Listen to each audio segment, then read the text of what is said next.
important if you're a small business. You should understand the climate and the landscape in which you practice it. Not only the actual nuts and bolts of what you do for your business, it's also knowing how things are working around you. The way you get profitable, from my experience, is being able to hedge your bets and being able to adjust based on what's going on. The fact there's differences in the government does not mean a limitation or bar on small and or minority businesses operating. It doesn't mean you can't succeed, but it does mean you want to be aware of the climate and what you can do. The core of public contracting is the concept of competition.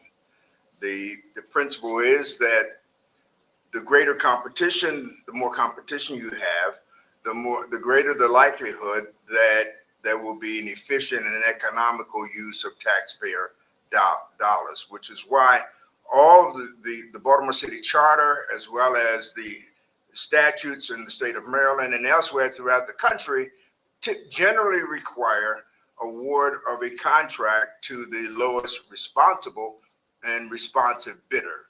Responsibility generally means that can the bidder be trusted to do the work, and for the most part, that is secured by the contractor having to furnish performance bonds.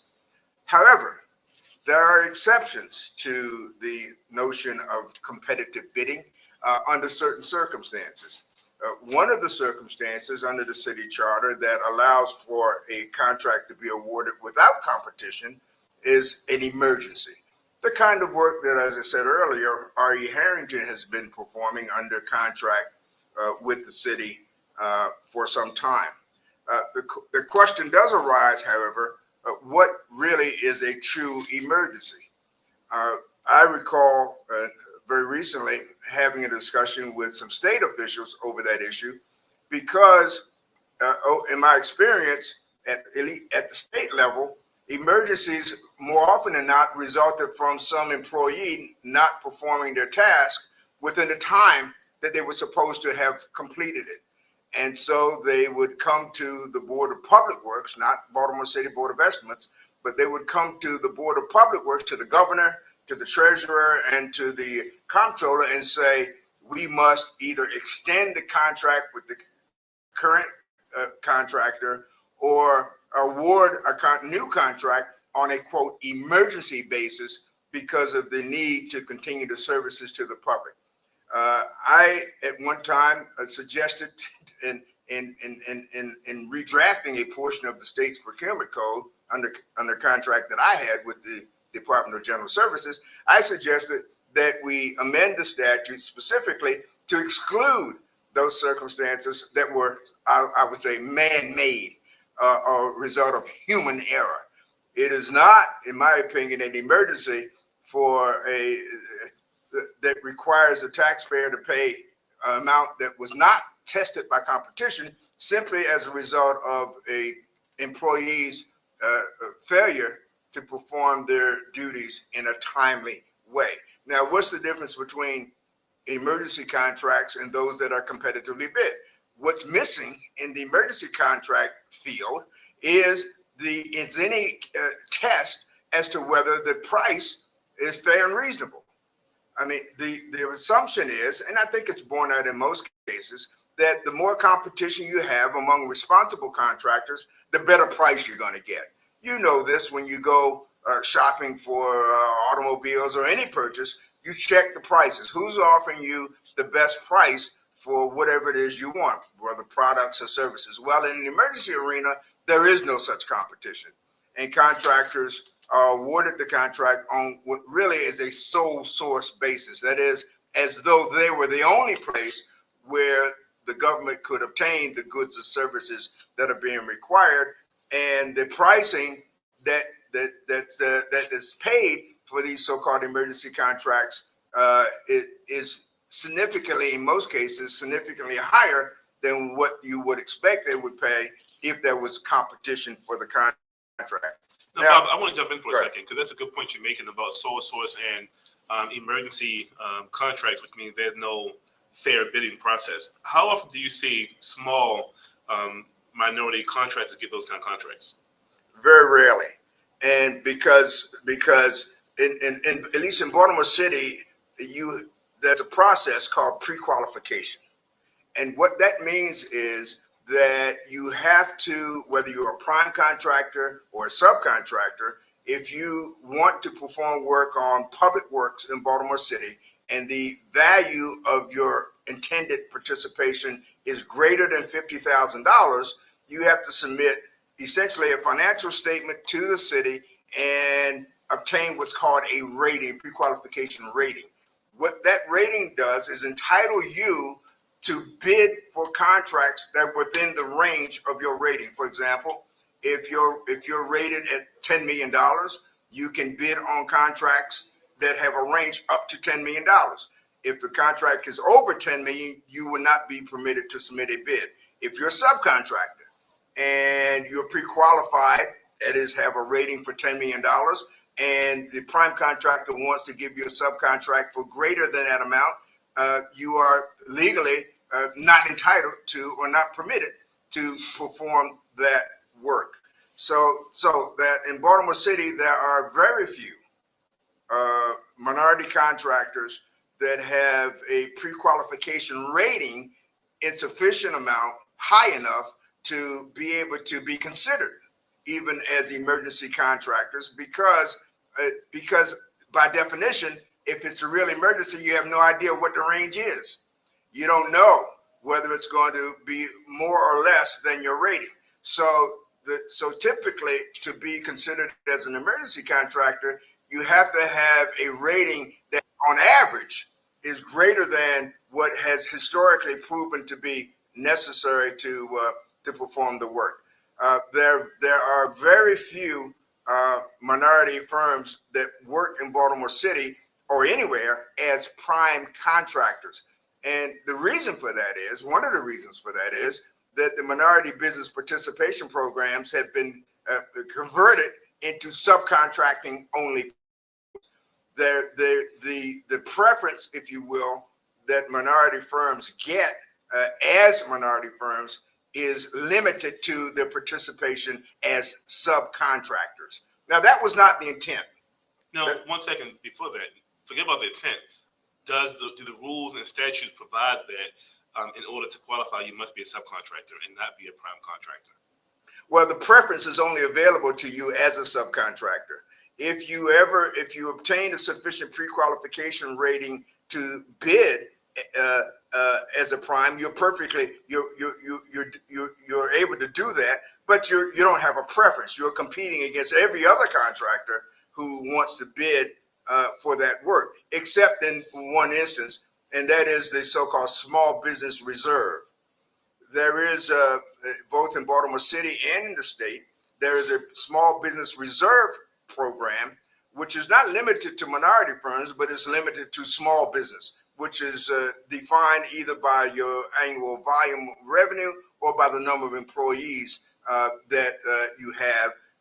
And if you are designated or certified as a small business, and it's a small business reserve contract, only small businesses can bid for that particular work.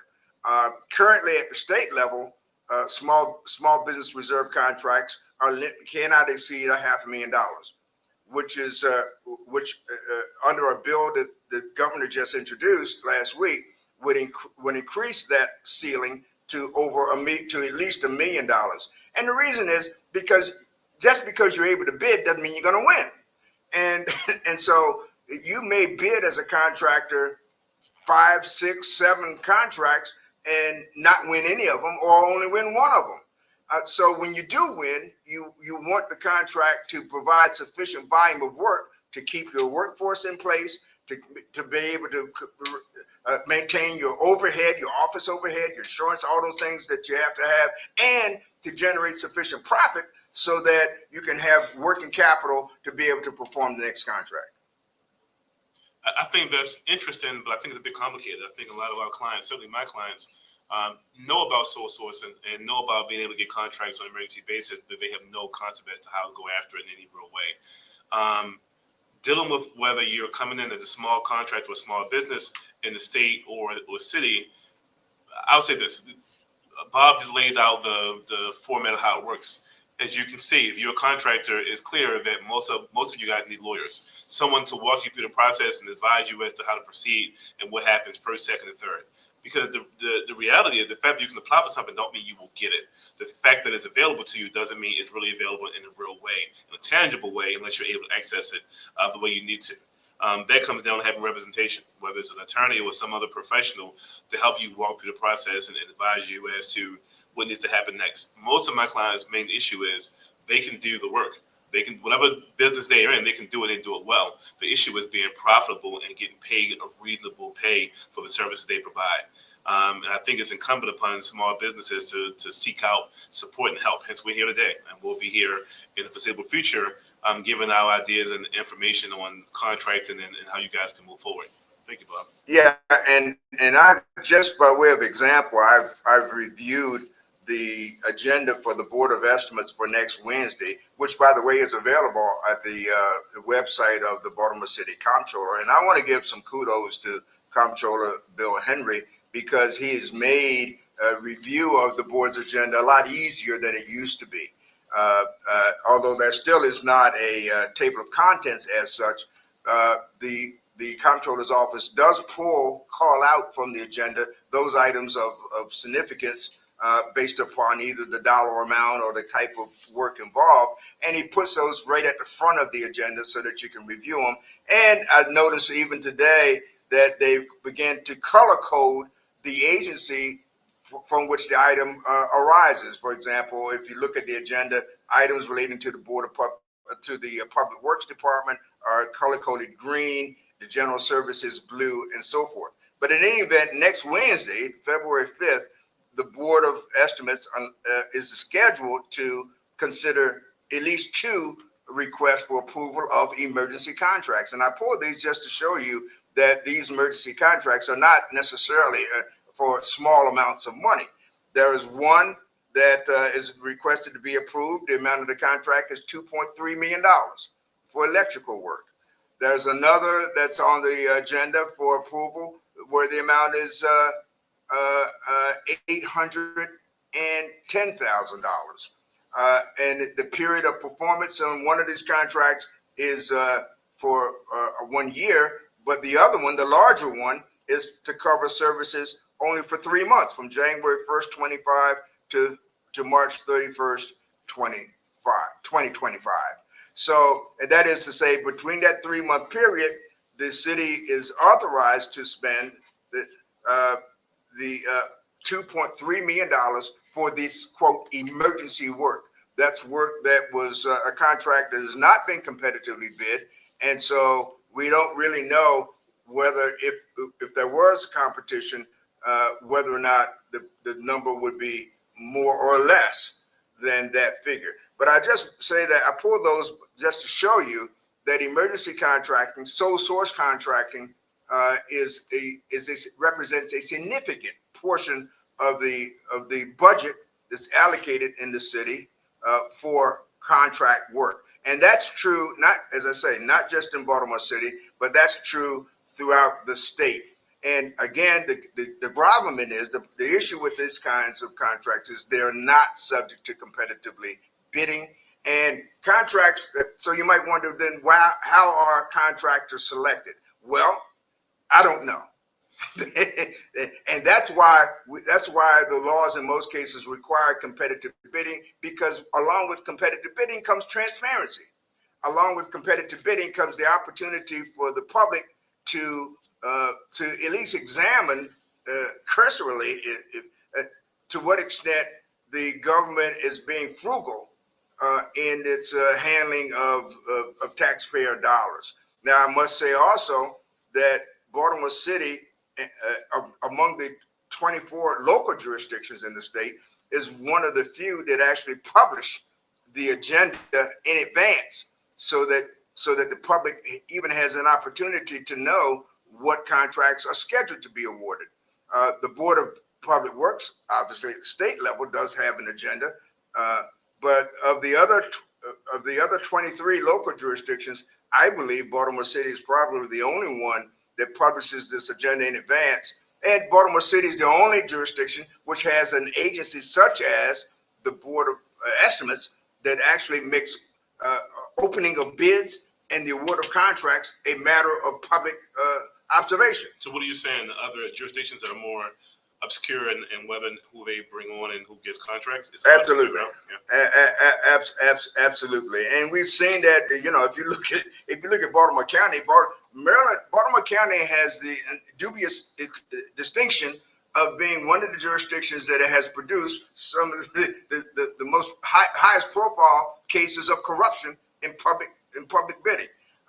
Back during the years, one of the people convicted of accepting bribes ended up being the Vice President of the United States. Many of you are old enough to remember a guy named Spiro Agnew, for example. If you from Baltimore County, you also remember a guy named Dale Anderson, once also the county executive, convicted of accepting bribes. So in fact, the mischief, the potential mischief involved in awarding of public contracts in large part resulted in the enactment of the state procurement law, which sets forth the process and procedure for awarding contracts and also sets forth the method. In Baltimore City, that requirement is set forth in the city charter. The city charter, as I say, for the most part, requires public works contracts to be awarded to the lowest responsive and responsible bidder. We're still waiting for R.E. Harrington to come on board and talk about the contract that he has. Actually, if I may, Bob, I think he's here. I see him on the screen. Oh, okay. You have to I have to let him in? Yep, at the stage. So hit right here. Yep. Good morning, Robert. How you doing? Can you hear me? Yep. Hear you fine. Robert, I was just about to give some background to our listening and viewing audience about the contract that you have in Baltimore City to help train future general contractors. And I want you to talk about that. But why don't you spend a second giving a little bit of your background of your company, R.E. Harrington. Tell us what you do and how you come to be so successful in doing it in Baltimore City. My name is Robert Harrington. Own and operate a construction company in Baltimore City, R.E. Harrington Plumbing and Heating and Utilities. I do emergency work and site-specific work with Baltimore City. So we do water repairs, installation, storm drain, sewer, conduit, and basic restoration for the city. So currently, I maintain four contracts a year for emergency services for the city, which I'm on call 24 hours a day, 7 days a week. So during the winter months like now, it's kind of hectic. But right now, the city of Baltimore, Brandon Scott has just put out a pilot program to mentor up and coming future general contractors to help them bridge to become a prime contractor. And just to step back a little bit, I started off as a subcontractor. I'm a plumber by trade. I started off as a subcontractor working for the local general contractors around Baltimore City and Baltimore County.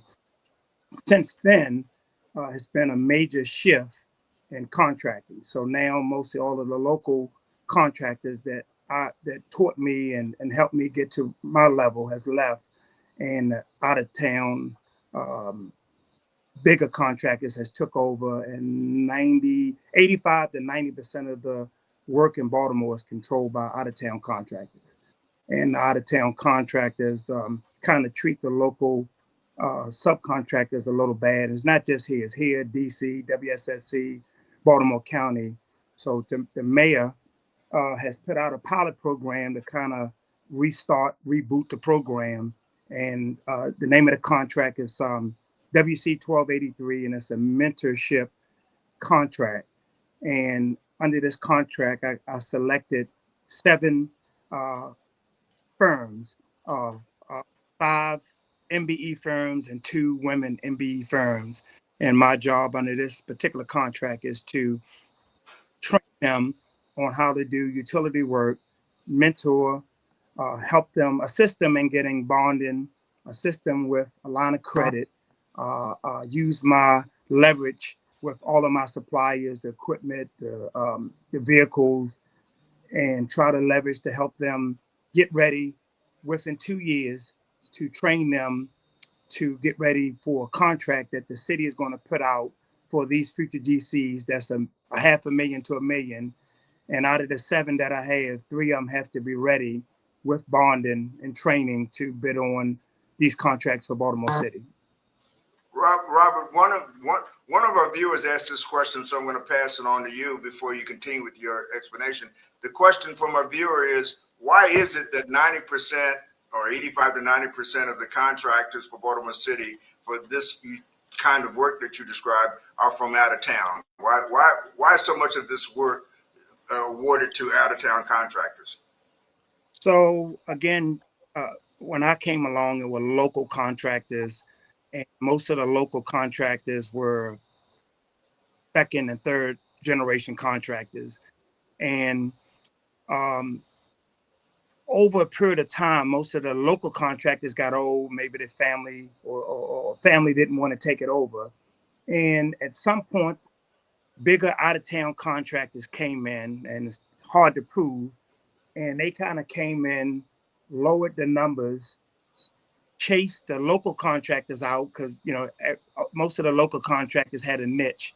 And when the local guys, when the out of town guys came in, they came in, and most of them were fourth and fifth generation contractors, and most of them were working in 5 or 6 states. They had more buying power, they had more bonding capabilities. And when out of town contractors came in, they just flooded Baltimore City.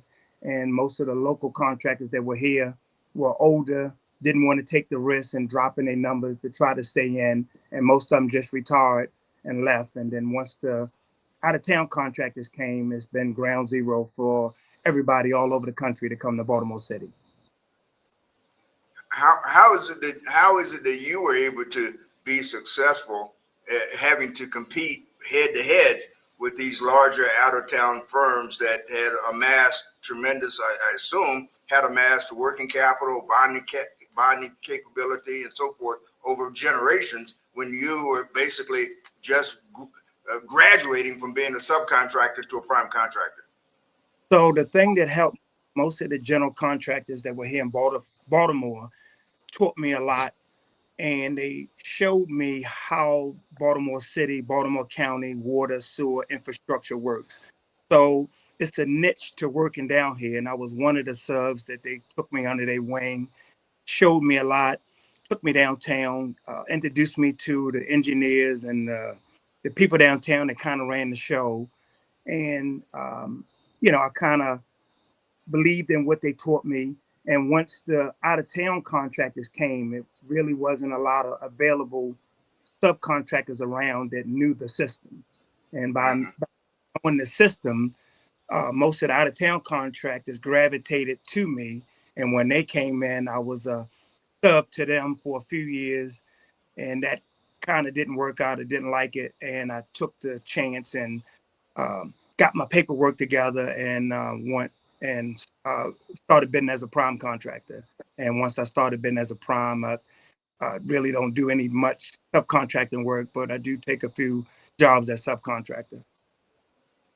Okay. And now you were talking about the 7 firms I think you mentioned that were part of this program that the mayor introduced to try to create more opportunity for minority firms to actually participate and bid for prime contracts. How's it going so far? So we just started, got the notice in November. We started in December. Out of the 7, 5 is currently 6 is currently working. Uh, 4 of them really after 1 month, they don't really need a lot of hands-on. But out of the 7, 4 is on point, and 2 is struggling, but they're coming along. And most of it most of the problems is just manpower. So normally during the winter months, mostly all of the big firms that don't do work over the winter lay off the low-level pipe layers and operators that they don't need. And I suggested to my future GCs to put an ad in the paper and say you was hiring some folks, and they was able to get some manpower that were laid off, getting unemployment. So things has picked up since they did that. Okay. Now, R.E. Harrington is not a union firm, correct? Yes, non-union. You're non-union. Has being non-union or in any way affected your ability to bid or successfully perform any of the work that you've obtained? No, sir. Okay. Uh, Now, and the kind of assistance that you've had to provide, that you are providing to these future GCs, you're not just on the job mentoring and teaching various techniques and so forth, but you're also helping them on the financial side, that is with the issues relating to working capital and bonding. How are you providing assistance there? So a year and a half ago, I had to sit down with three financial institutions, PNC, M&T, and MECU. And MECU pretty much had a better package. So right now we have out of the 7 future GCs, 2 of them we have with MECU with a line of credit of $50,000 that MECU is going to provide for this project. And hopefully then at the end of this project, these future GCs would have established a track record of performance and so forth that's sufficient to allow them to obtain these working capital lines and so forth without the assistance and backing from your company. Is that it? Yes, sir. And I also have the only African-American bonding company here on the East Coast, Foundation Surety, Mr. Peter Gibbs. He's on board also, and he's going to help these 7 future GCs obtain a bond. So provided they do everything that's in front of them, that I put in front of them, if they can successfully pass this project, Peter Gibbs will bond each one of the companies up to $500,000. Half a Okay. million to a, and then I also have yourself, Mr. Dashiell, as a construction lawyer on this project to assist with issues that may come up. And he's been doing some training, instructing them to read your contract before you sign it. And if something that you ain't sure about, you got to contact a lawyer. So Bob, yourself has been helpful in the beginning before we signed any documents. We kind of went over the AIAs, the city's green book, and we kind of touched on a bunch of things before they committed and signed the contract with me. Okay. And then Now, go ahead. when they get the contract, they'll reach out to you and retain your services before they get their city contract. Okay. Now, is it your expectation that when these future GCs have completed the program and acquired these skills and the financial wherewithal to perform, that the city will in fact unbundle or provide contracting opportunities within the range of the capacity of these new GCs? Yes. So based on the their board of missions, their pre-qualification, the first contract the city is willing to put out is $500,000 to $1 million. And most of the future GCs that I have, most of them, their highest pre-qual I got is 1.5. So everybody that I have is 1.5 or lower. So they're within the. Okay, go ahead. And so the city is going to try to provide contracting opportunities within the dollar range so that these new GCs, based on their pre-qualification, will at least have an opportunity to bid for this work. Is that it? Yeah, so to give the city more flexibility, like right now, mostly all of the jobs that come out of Baltimore City is 10 million to 50 million. When I came along, 3 million to 5 million. So now it's 10, and that kind of wipes 85% of the people that's trying to on the job. And without a company or try to bid on the job. So the bonding and the financial capability is key to doing work with any municipality in the state of Maryland. What is, based upon your experience and the fact that the dollar range of this type of work has now doubled from the time that you first started. What is the likelihood that the city will actually be able to put contracts out there within the $1 to $1.5 million range that will allow these new GCs to actually submit bids as prime contractors? Well, again, the out-of-town contractors, I guess they kind of do things a little different. So the city needs more flexibility. So to me, it's kind of crazy for the city to give somebody a contract and then the contractor turns around and say, I'll do it when I want to do it. So that's the attitude of out-of-town firm. So with these 7 new GCs plus more that will be coming, it gives the city more flexibility to have little smaller projects that they can do and don't have to go to the out-of-town contractors, give them a change order. They can just use the small local minority contractor. Robert, how are you? This is Hassan Barnes. Pleasure to meet you. Yes, sir. I'm here as a co-host. I have a couple questions. We have a couple questions in the feed too. But first, I guess my question to you is: have you seen people in the city or city officials wanting to bring more local businesses in versus the out-of-state contractors? Yeah, so that's a tricky question. So each administration does things a little different. And I think once the out-of-town contractors got a foothold here, it was almost impossible for the local guys to reach and try to bid. And once they changed the dollar amount for most of these utility contractors to 10 million and above, that wiped out a lot of smaller local MBE, WB firms. But now this administration, Mr. Scott, um, has changed things, slowed things down, and wants to go back to being more friendly to the local contractors. One other thing to note, when out of town contractors come, that tax money doesn't stay here. So wherever they from, if they from New Jersey, California, that's where they pay the taxes. They don't pay taxes here in Baltimore. So they come, they rent a building or a lot, and they spend just what they need, but the rest of that money goes to their home base. So the tax money, if you give somebody, you have one firm that got $150 million worth of work, that money is going out of the state. Most of it is not being paid here. I mean, just the local taxes from material, fuel, and whatever else he does. But that home base is the one that's getting the taxes.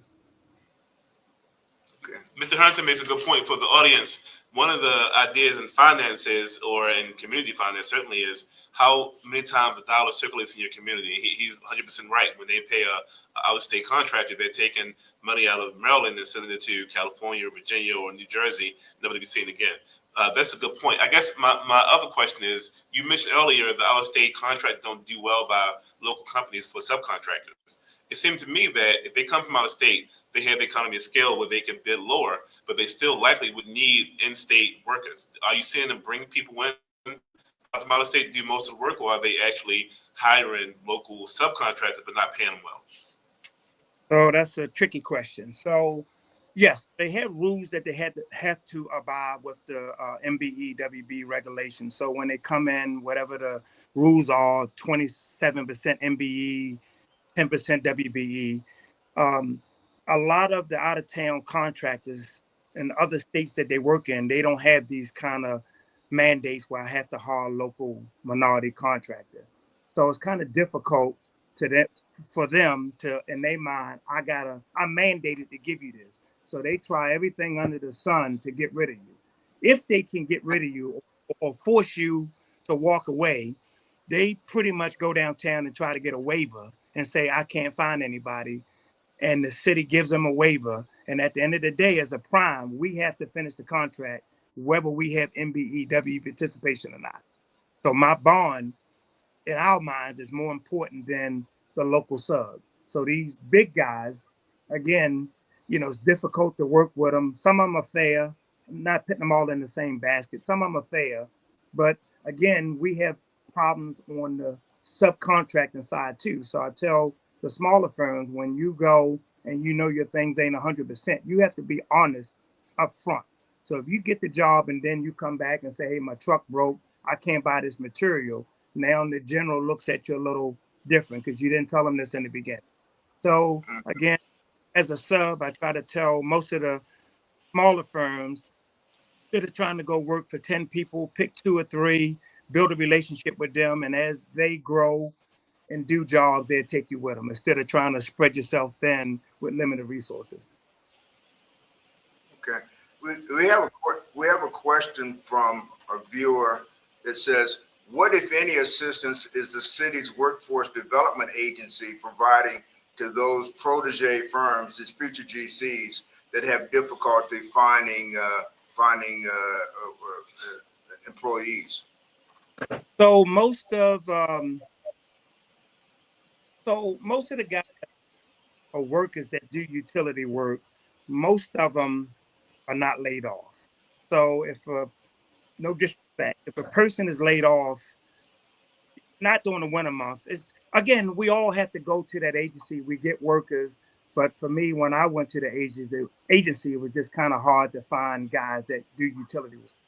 The second part of that, most of the guys that do utility work, most of them don't train people. They try to keep that knowledge in house. So they'll just give you the bare minimum just so they can, get by and use you. But it's hard to find a firm that will give you everything so you can succeed and maybe one day become a prime. They don't give you that kind of knowledge. But most of the workers that we get through the city, again, most of them have a different background, and when you get them, they're kind of green. You have to start from scratch.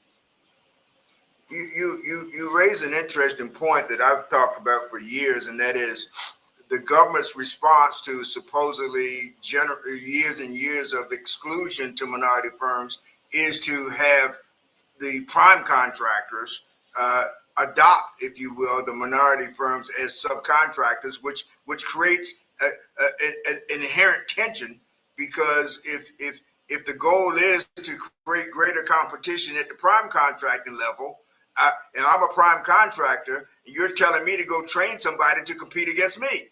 So I'm disinclined to want to do that from the beginning. But you're different from most of the prime contractors in that respect, even though these future GCs may at some point in time, as you did, get to graduate to the point where they can bid for the dollar range that you mentioned. You're still been essentially, from what I hear, providing a considerable amount of assistance to them. Why are you so willing to aid your future development of your future competitors? Well, again, for me, born and raised in Baltimore City, I ride through the city every day. I see our brothers and sisters on the corner. You might see 7 out-of-town contractors working in one zip code, and everybody that I see working doesn't look like me 100%. So for me, it's nothing to hide. I mean, it's really no competition. And may the best man win. If you beat me out on this one, I'll have to work a little harder to get another one. And for some reason, I guess over the last 10 years, um, uh, the people in the community don't want to do hard work anymore. No disrespect to them, but most of the people don't want the pick and the shovel, the mud. For some reason, they gravitated to the music and the cell phones or whatever you want to call it, but they don't want to really do construction anymore. So it's kind of hard, to get 20 people in, and maybe out of the 20 you can find one. And since it's been not enough um, able workers out here, a few years ago I started a apprenticeship school, and I hooked up with Baltimore City schools, and we had like a little pilot going on where they was allowing me to take the high school kids and join my apprenticeship class. And I pretty much had a lot of success trying to get some younger uh, uh, folks in before they get out of high school to try to get their mind right.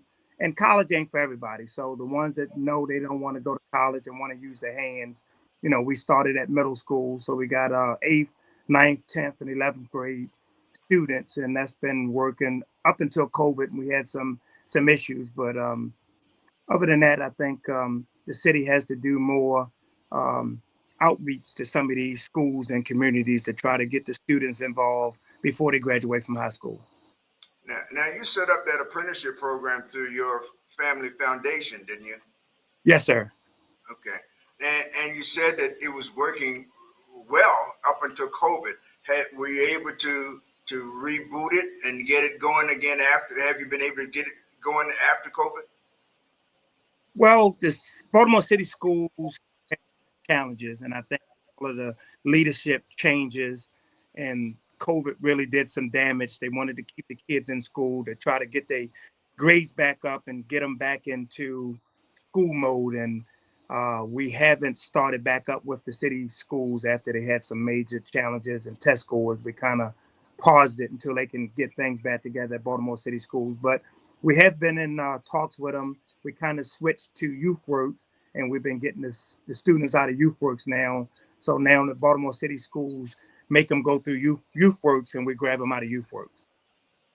What is Youth Works? It's a summer program that all city high school students can get a job during the summer through youth works. Okay. So getting them through the year, I have to wait till the summer and get them through the summer.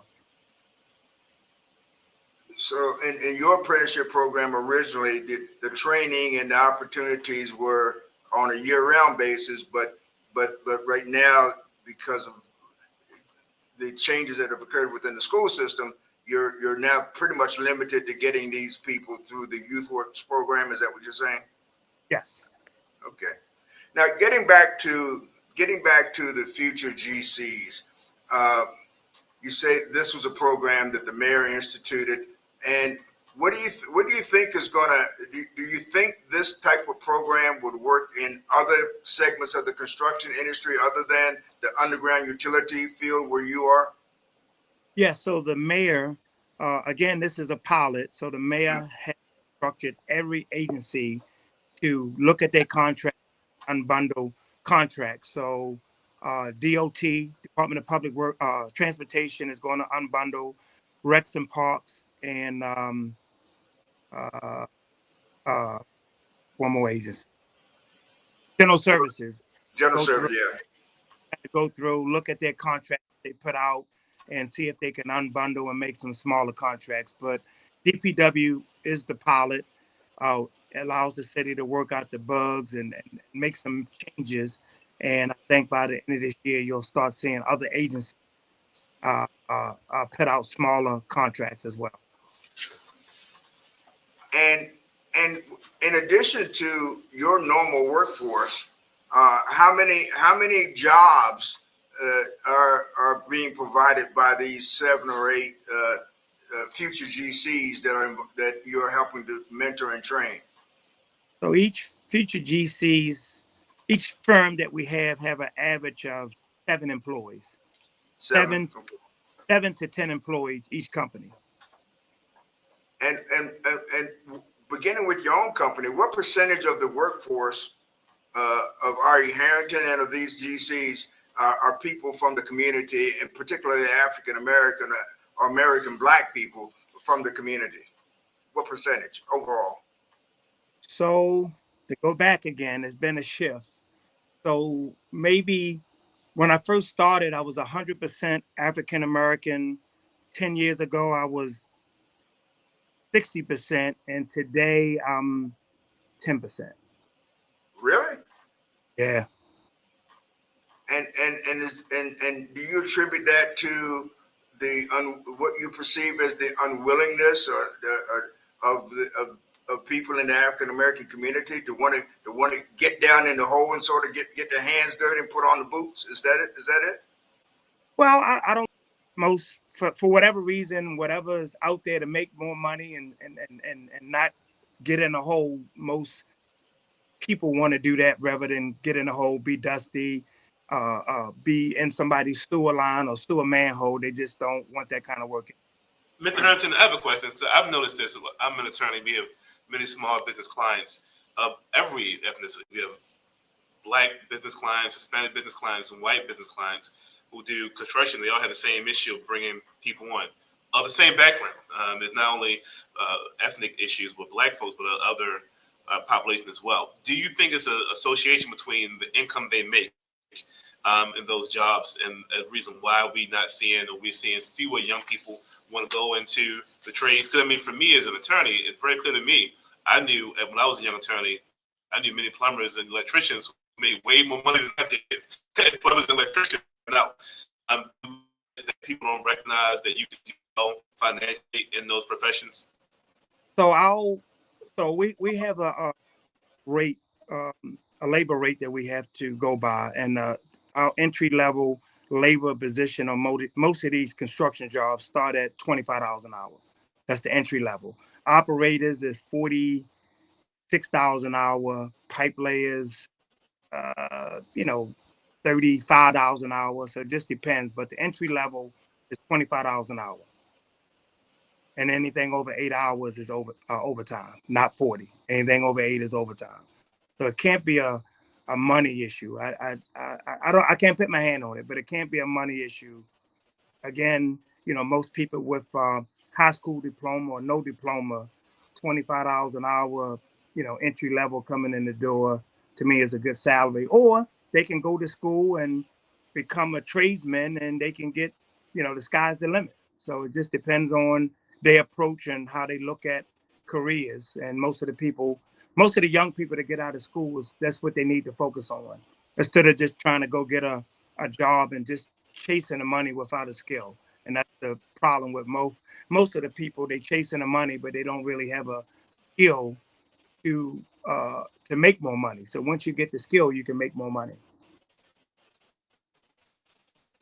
Is the school system encouraging kids who are not college bound or don't want to go to college? Is the school system encouraging kids to move in the direction of acquiring trades? And are there programs that the school system itself is providing to kids who want to go into the trades? Yes. So Baltimore City school system has a CTE program, and most of the general contractors in Baltimore and the state of Maryland is hooked up with the school system, and we do give out. We are hooked up with that program for Baltimore City schools, and we do internships through that program to try to encourage young adults to come and join, engineering firm, construction firm, landscaping firm, a lawyer's firm. So they do encourage the young adults to internship with construction or firms out of the state of Maryland and Baltimore City. And during the course of a typical year, how many kids coming through the Baltimore City school system would you say come to your company for either summer jobs or even jobs during the school year that might be available? So we get about maybe 30, start off with about 30 young adults, and when it's over, we might have 5. And again, the kind of work that we do, we have a Maryland State curriculum, and we have hands-on. So once they go through the curriculum, we take them out in the field. And most young people, can't handle the sun, being outside all day, or dusty, or just don't want to get their hands dirty. So construction ain't for everybody, but most of the kids we get just not used to. Most of them are single parents, and it's no disrespect, but a lot of them, we have a lot of older men here. So when they come here, they have to kind of straighten up and, brush your hair, brush your teeth. You can't wear the baggy pants. So Pull your pants up. Yeah, some of the young kids reject. Everybody never talks to them like that, but some of them, kind of get right in line and get their stuff together, and a lot of them just don't like structure. So when they come here, have structure, and a lot of them rebel against the structure, so they're the ones that leave right away. Interesting. Now, one of our viewers asked this question: how does and you've indicated earlier that you are performing, I think you said, under 4 quote emergency contracts with the city. How does the city define an emergency? So, for purposes of the work that you do.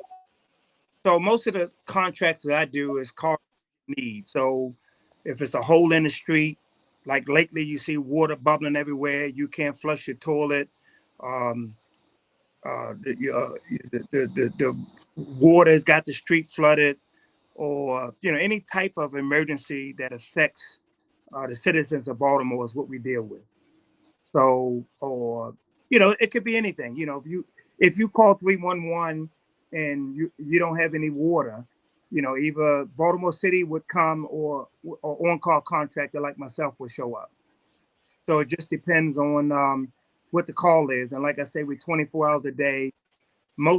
Every call comes through Baltimore City. So Baltimore City DPW maintenance division, they decipher whether they want to do it or give it to an on-call. So it just depends on the city and what they give to on-call. Currently, they have 4 on-call contractors, and I'm the only local on-call. Everybody else is from out of town, out of state.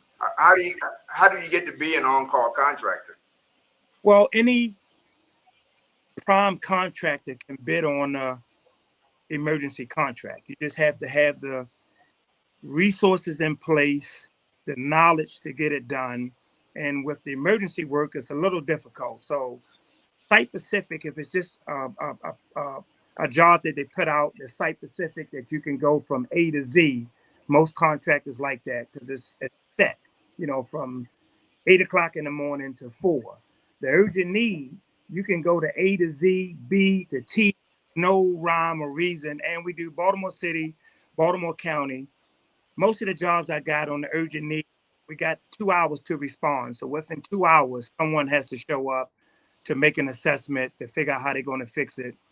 And just logistics, you would need, a workforce that's willing to get out their bed 1 o'clock in the morning, 2 o'clock in the morning, 3 o'clock in the morning, Saturday, Sunday, holidays. You have to have the right people with the right attitude to say, and they're going to get paid, but they have to be willing to make that sacrifice, leave their family, and come out and perform a task that's needed at Baltimore City. And for the purpose of getting a so-called contractor, becoming an on-call contractor, how is that different from competing for a non-emergency utility contract with the city? How's it different? Same. We have to go through the same procurement. So we have to. Most of the jobs that come out is normally 3 to 4 bidders, maybe 5, and it's the same thing. I have to get a bid book, fill out my bid book, go get my bid bond, and submit my bid. And normally it's the lowest responsible bidder. And these jobs range 10 million, 10 million, 15 million, 30 million, 25 million. They all different ranges. And what are the circumstances, if any, under which you or any of the other utility contractors may be awarded a contract on a time period basis without even having to competitive bid against any other contractor for the work? You broke up a little bit. Say it again. Under what circumstance do you get contracts where you don't really even have to bid against anybody else? The city comes to you as a sole source on a sole source basis. So you have to be in the system. So I had a job like that on North Avenue where they houses that fell in the hole on North Avenue and right there across from the cemetery. So as long as you're in the system, the city can give you a no bid contract. So long as you have a contract with the city, and let's say a $3 million job comes up and they said, okay, go do it. And you don't have to bid on it. Normally they waive the MBEW participation. I mean, they encourage you to go find somebody to put on your contract, but when they deem an emergency, you don't have to have participation. But they encourage you to go find participation. So normally the people that's in the system, if you already have minority firms with you, you just take them when you go to that emergency, you go. But on paper, they're giving you the job to get it done, not saying who you're going to bring as your So and I hope a few of those jobs. Normally, when I time I bring my team that I'm already working with. Now, you mentioned a couple of times being in the system. What does that mean?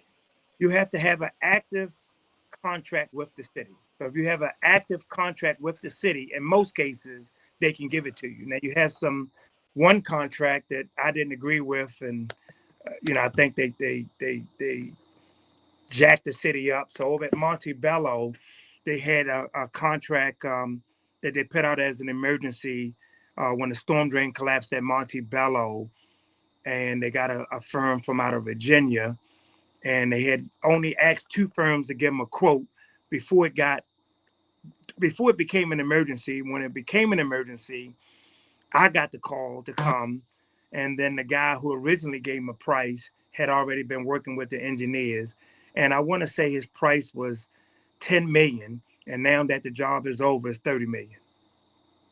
Wow.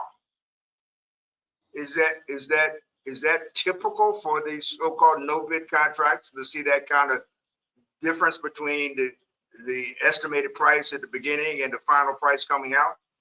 Well, the estimated price, again, when we go give bids or a quote on the job, is not really an emergency per se. But when you have the ground that collapsed and you have a 50-foot crater in a hole, then that changes everything.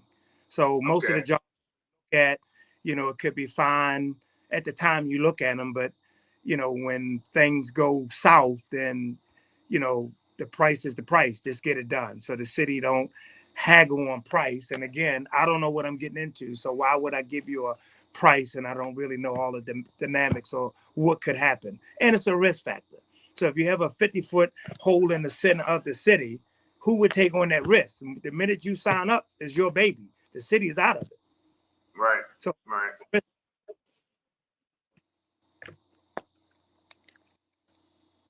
What?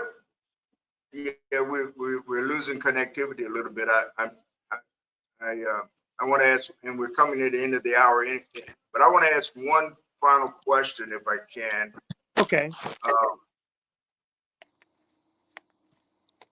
What more could the city do? When I say city, or either side of the street, either the city administration or the public school system, what more could the government do, local government do, to encourage young people who have the interest or the aptitude to go into the construction trades, where it appears that the entry level salary could be as high as $25 an hour?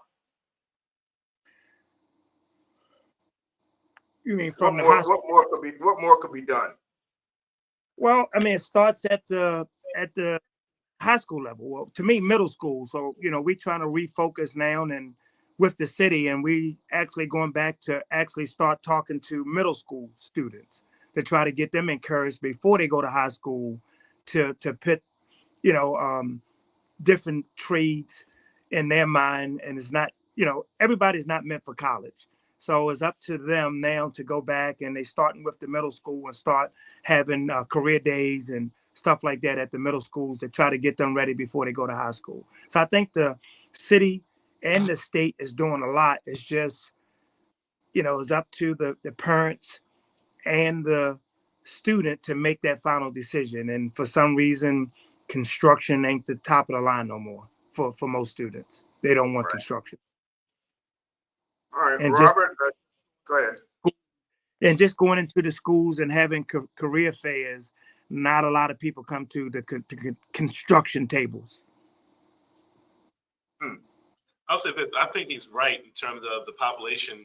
They are viewing construction work. I mean, my family, all my life was in construction. The newer generation don't see that as a career area they want to go in, because real hard work.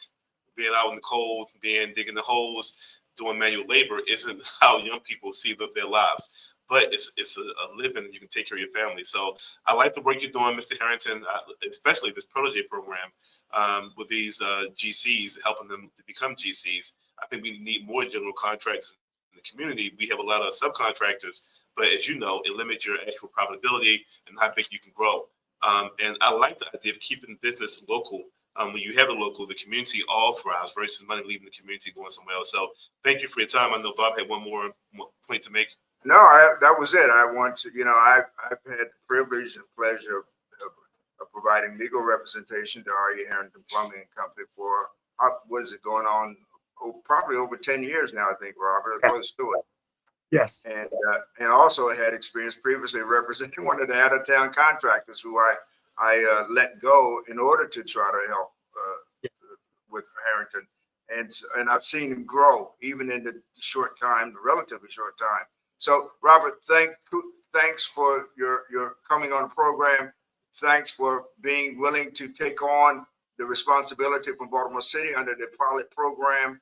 And I wish there were a lot more, and the community needs a lot more R.E. Harringtons out there. And maybe we'll get 1 or 2 out of the 7 that you're helping to train. I know you got to go. See you next time. And thanks for coming in. Thank you for your time. Yes. Thank you. Bye-bye.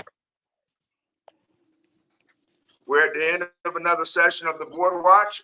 As we go forward, again, we're going to do hopefully a better job of identifying the issues. And hopefully we've talked about some things today that are important to you and of interest. We'll be back next week, the same time at the Board Watch. Thank you. Goodbye. Take care, guys.